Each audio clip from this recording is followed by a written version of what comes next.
Desde hace algunos años, el Institut Català d'Antropología acoge a un grupo de trabajo con un enfoque diferente y muy novedoso. El Grupo de Antropología de la Vida Animal investiga, reflexiona y discute sobre las relaciones que establecemos en nuestra sociedad con los animales no humanos. Recientemente, con motivo del nuevo balanceamiento de un toro en Tordesillas, este grupo de científicas defensoras de los animales ha dejado muy clara su posición, emitiendo un comunicado en respuesta al llamado Manifiesto Universitario Pro Toro de la Vega. TV Animalista ha estado presente en una de sus reuniones. Per què ens va sortir això? Jo a vegades ho penso, i és que estàvem realment encantades amb els animals, però encantades perquè no és un encantament derivat de l'exotisme, sinó que és aquell encantament de dir els animals ens importen, som com nosaltres. I fa molts anys, quants anys fa? Potser 22, 23 anys que estem ja en aquesta lluita.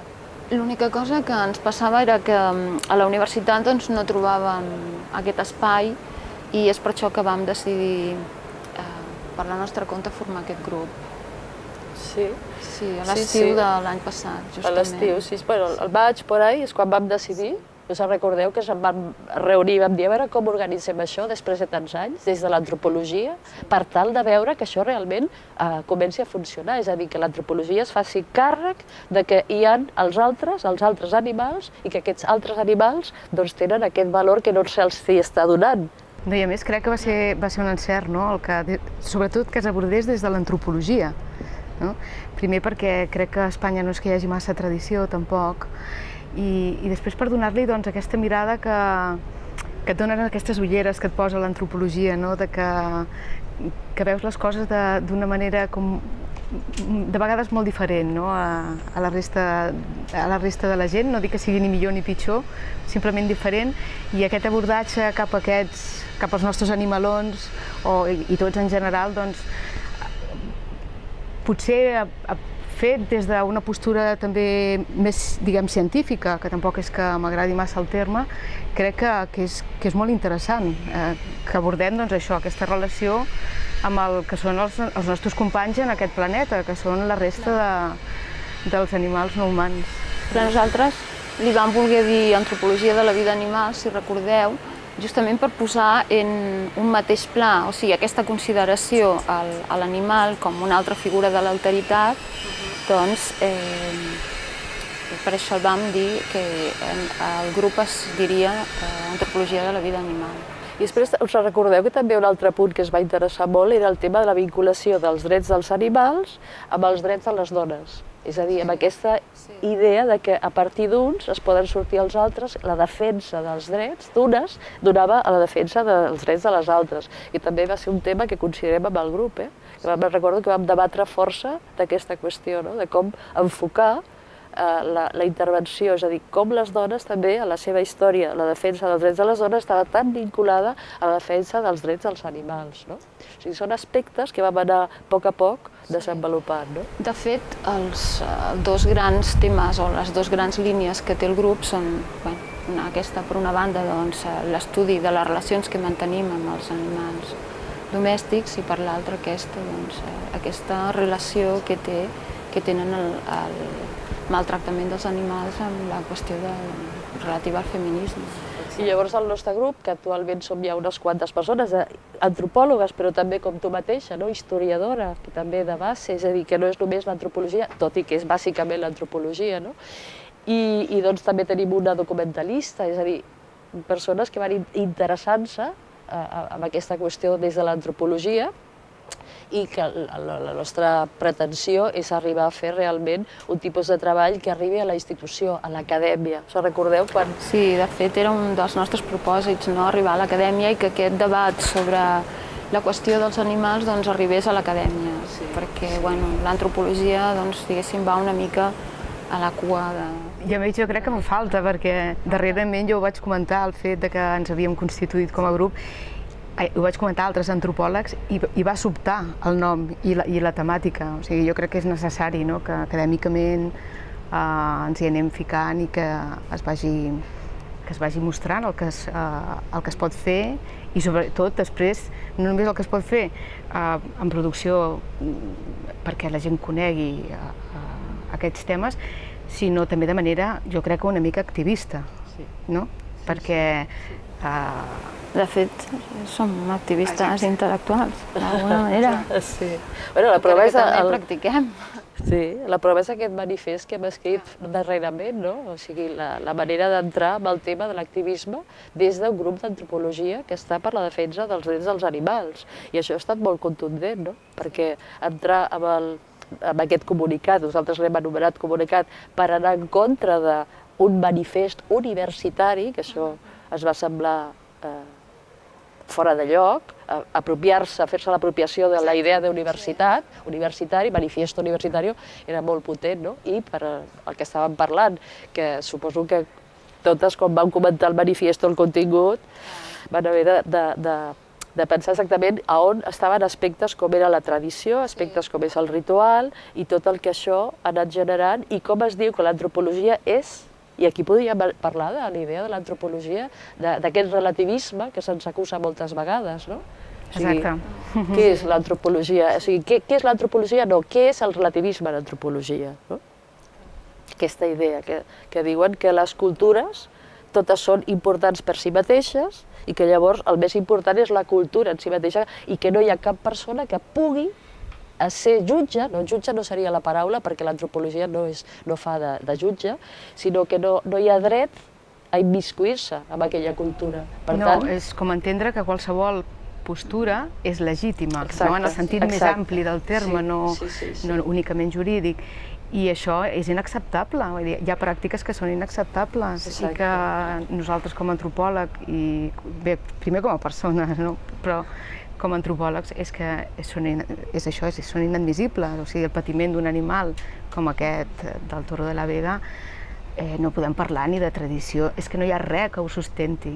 I si ens preguntem què és una tradició, jo crec que això, si féssim una simplificació, podríem dir que una tradició que és un conjunt de patrons culturals que es van transmetent de generació en generació, i que van canviant en funció d'on aquests patrons culturals es donen. Per tant, una societat catalana, espanyola, europea, una societat dins de l'àmbit europeu, occidental, serà molt diferent a altres societats d'altres llocs.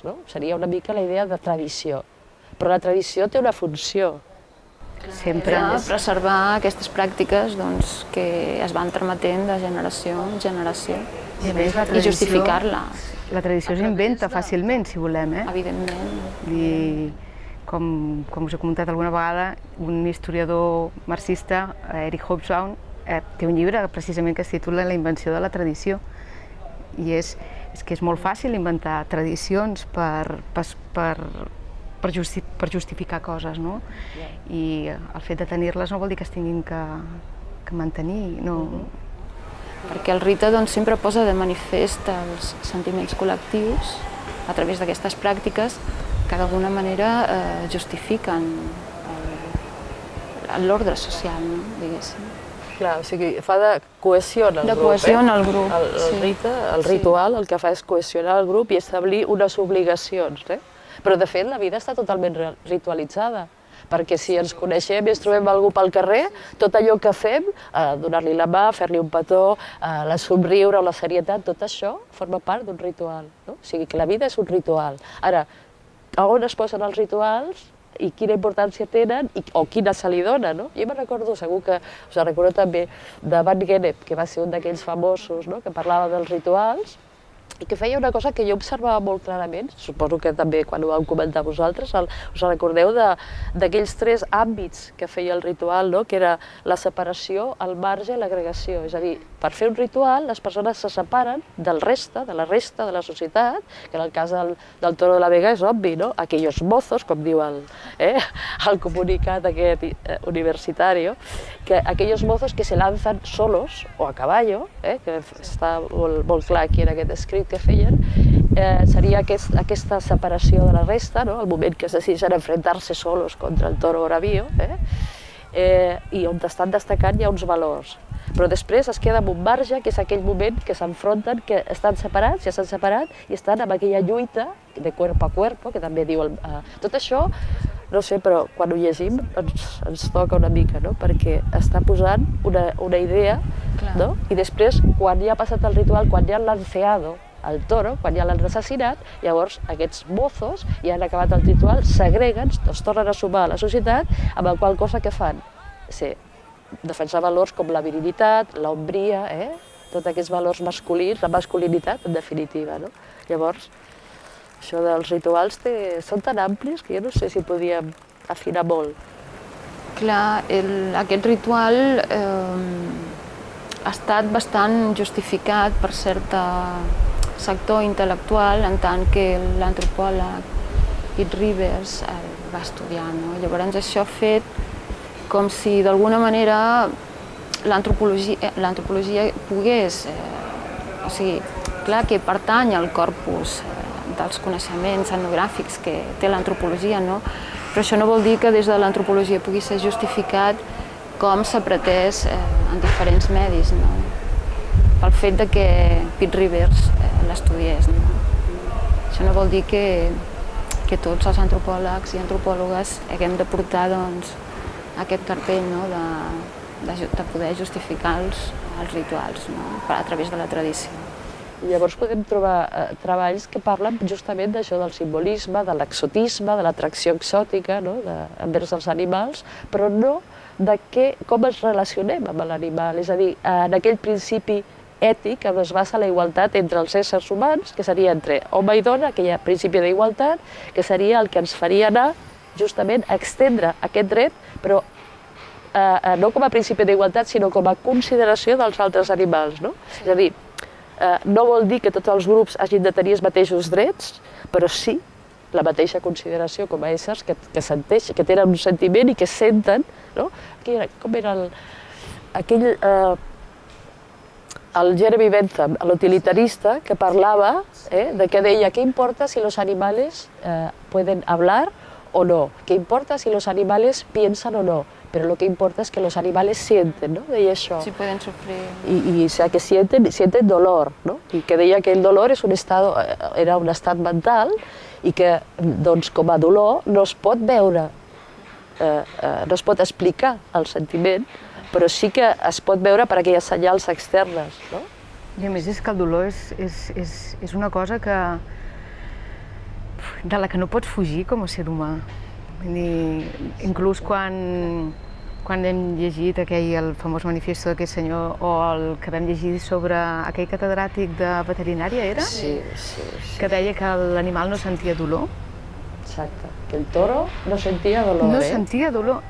És que qualsevol, és que inclús els nens petits davant del dolor, que no estan diguem, en un procés d'enculturació tan gran com el que tenim nosaltres, ja apartes la mirada del dolor. O sigui, jo crec que mantenir rituals en el que es infringeix dolor és que va en contra del que és la modernitat o el desenvolupament de la nostra societat. No té sentit, ja deixant a part el paper de l'antropologia o de no, com a societat. Clar. I sobretot el que s'ensenya a través d'aquesta experiència del dolor, no? Sobretot el que trameten aquest tipus de rituals, no?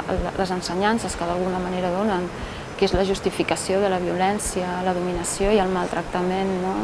Que moltes vegades a l'antropologia ens han penjat cartells que no ens corresponen, no? Com el relativisme, no? Que entenc que pot ser una postura, però que jo crec que el nostre grup s'ha posicionat molt a davant del relativisme, no? I que el que nosaltres volem aclarar i el que hem intentat aclarar en aquest manifest és que l'antropologia no és una disciplina acadèmica que defensa les tradicions, com a vegades sembla que s'entén, no? Sobretot en els mitjans de comunicació, sinó que l'antropologia és en tot cas una disciplina que estudia aquestes tradicions però que no les justifica. Clar, nosaltres com a antropòlogues prenem en compte la consideració de l'altre, no? Sobretot en les posicions rituals, si es practica la crueltat, si es fa patir l'altre. Prenem també en consideració la biografia tant de les persones com dels animals. Estareu d'acord en què ens plantegem què és el que li passa a un animal durant la seva vida, coses que molts pocs... O sigui, el fet de dir biografia aplicada a un animal és una cosa una mica novedosa. Molt novedosa, molt, no? A mi m'agrada dir-ho. Jo crec que en aquest debat sempre del relativisme el que hi ha, crec jo, o intueixo per part de l'antropologia com a ciència, és com una espècie de complex d'inferioritat. De l'antropologia. De l'antropologia envers altres ciències, potser pel moment en el que es va crear i el que va passar. Però la posició del científic, sigui el que sigui, jo sé que és molt més fàcil escudar-se a darrere d'un relativisme i no implicar-te, i sobretot fer-ho des d'aquesta suposada objectivitat de la ciència. Però la ciència, es posi com es posi qualsevol, mai pot ser objectiva. No pot ser objectiva. I no ho serà mai. No ho serà mai. I, entre altres coses, jo sempre dic, jo no sóc un objecte, jo sóc un subjecte. I com a tal tinc una subjectivitat i amb això em formo com a científic i com a persona, no? Aleshores, jo crec que la nostra posició és aquesta ben clara, no? I sobretot que jo crec que no tenim cap tipus de complex en dir, bueno, doncs la nostra postura és aquesta, no? I no per això som menys científiques. Exacte. I amb respecte... Sí, i el nostre grup és aquesta la idea. És a dir, ens posicionem en contra d'aquesta desconsideració envers l'altre. Sí, en contra el maltracte i la violència. Que l'altre, en aquest cas, és l'altre animal. O sigui, això estem totalment en contra. I d'aquí que sorgís el grup i el nostre interès està en lluitar, ser activistes, però activistes des de l'acadèmia, que és on no hi ha aquest activisme. Bé, ara no ho dic correctament, sí que existeix aquest activisme, però potser cal que surti una mica més, que no es veu tant, no? I cal que comenci a emergir i que es vegi més aquesta posició. Sí, que contraposi aquestes veus com aquests, bàsicament, senyors del manifiesto. Que no s'arrogui la potestat de dir manifiesto universitari, perquè això és ofensiu. Llavors, clar, el nostre grup precisament el que va fer és respondre a aquest manifiesto, perquè era realment això que acabo de dir, no? O sigui, com pot ser que algú s'arrogui el dret a dir això? I el nostre grup no està en aquesta... Bueno, el nostre grup i molta més gent, afortunadament, no?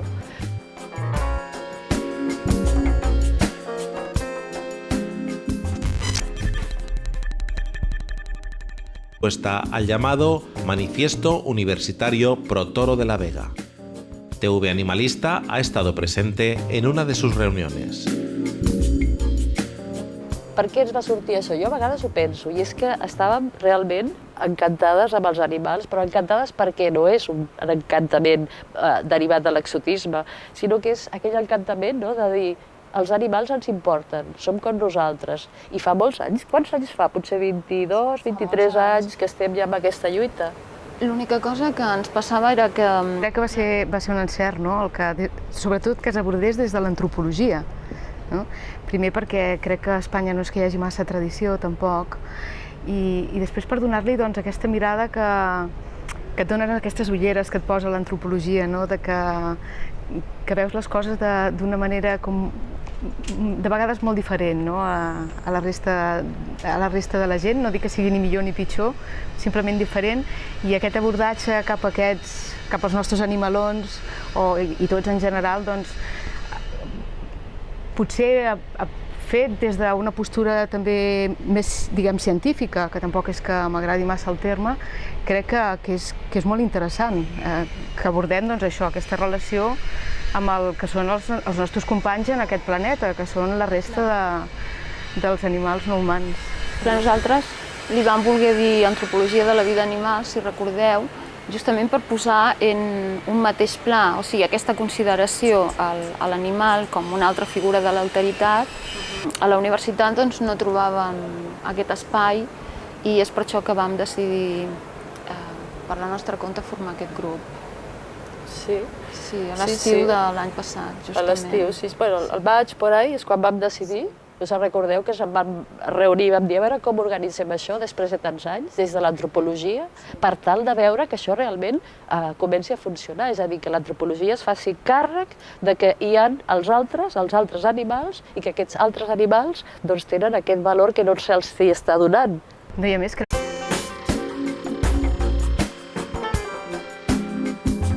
Desde hace algunos años, el Institut Català d'Antropologia acoge a un grupo de trabajo con un enfoque diferente y muy novedoso. El grupo de antropología de la vida animal investiga, reflexiona y discute sobre las relaciones que establecemos en nuestra sociedad con los animales no humanos. Recientemente, con motivo del nuevo alanceamiento de un toro en Tordesillas, este grupo de científicas defensoras de los animales ha dejado muy clara su posición, emitiendo un comunicado en respuesta